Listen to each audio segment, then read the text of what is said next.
بسم اللہ الرحمن الرحیم۔ السلام علیکم ناظرین، آپ دیکھ رہے ہیں ایف بی نیوز۔ میں ہوں آپ کا میزبان فرد بشیر۔ نظر ڈالتے ہیں آج کے تازہ اہم نیوز پر۔ بڑھتے ہیں چکوال کی جانب، جہاں سے ایک اہم نیوز بلیٹن میں شامل کرتے ہیں۔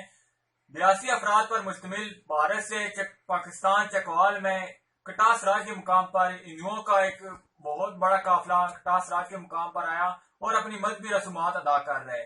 اس حوالے سے ہم جاننے کی کوشش کریں گے، ہمارے نمائندے راجہ شہزاد امید کٹاس راج میں موجود ہیں۔ ہم ان سے جانتے ہیں کہ وہاں پہ سیکورٹی کے کیا انتظامات ہیں اور وہاں پہ چکوال انتظامیہ کی جانب سے ان کو کس طرح فیسیلیٹیٹ کیا جا رہا ہے۔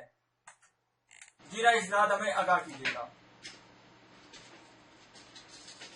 جی بالکل، بہت شکریہ فرد بشیر آپ کا۔ میں اس وقت کٹاس راج پہ موجود ہوں۔ یہاں پہ 82 افراد پر مشتمل قافلہ کٹاس راج پہنچ چکا ہے اور ہماری ان سے بات چیت ہوئی ہے۔ ان کا یہی کہنا تھا کہ وہ انتظامیہ سے بہت مطمئن نظر آئے ہیں اور انتظامیہ کے جو اقدامات ہیں ان کو سراہا ہے، اور یکے بعد دیگرے ہم نے فردن کچھ لوگوں سے بات کی ہے اور وہ بہت مطمئن نظر آ رہے تھے۔ جب ہم دروازے کے اندر آ رہے تھے تو وہ ہمیں دروازے پہ ملے ہیں اور انہوں نے ہمیں وہاں پہ تفصیلات سے آگاہ کیا کہ میری جو بیوی ہیں وہ بھی یہاں آنا چاہ رہی تھی، لیکن وہاں پہ پاکستان کا کچھ امپریشن اس قسم کا تھا، ہم نے ان کو آنے پہ منع کیا، لیکن یہاں آ کے ہمیں ہر طرح کی سہولت ملی ہے اور ہمیں بالکل محسوس نہیں ہوا کہ ہم اپنے گھر سے دور ہیں۔ یہاں اس طرح کا ہمیں پروٹوکول ملا ہے۔ تو انشاءاللہ نیکسٹ جب میں آؤں گا فروری میں تو اپنی بیگم کو ساتھ لے کے آؤں گا،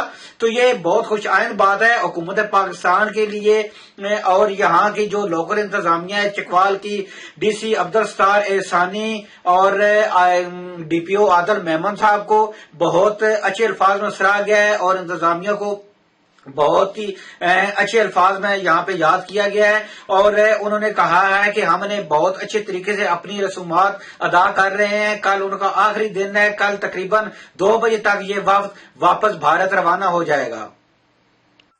صحیح سہمت ہے، ہمیں آگاہ کرتے راجہ شہزاد امید جو کہ کٹاس راج پہ موجود تھے اور ہندوؤں کی جو مذہبی رسومات ہیں وہ ادا کرتے ہوئے ان کی کوریج بھی کر رہے تھے اور ان سے پیغام بھی لیا ہے کہ وہ کس طرح ان کو فیسیلیٹیٹ کیا جا رہا ہے، اور انہوں نے جو پیغام دیے وہ بھی آپ نے سنا ہے۔